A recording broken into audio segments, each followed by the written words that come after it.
اے محمد صلی اللہ علیہ وآلہ وسلم، سورج کے ڈھلنے سے رات کے اندھیرے تک ظہر، عصر، مغرب، عشاء کی نمازیں اور صبح کو قرآن پڑھا کرو، کیونکہ صبح کے وقت قرآن کا پڑھنا فرشتوں کی حاضری کا موقع ہوتا ہے۔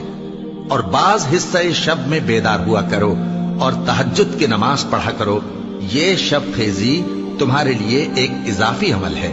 امید ہے کہ اللہ تم کو مقام محمود پر فائز فرمائے۔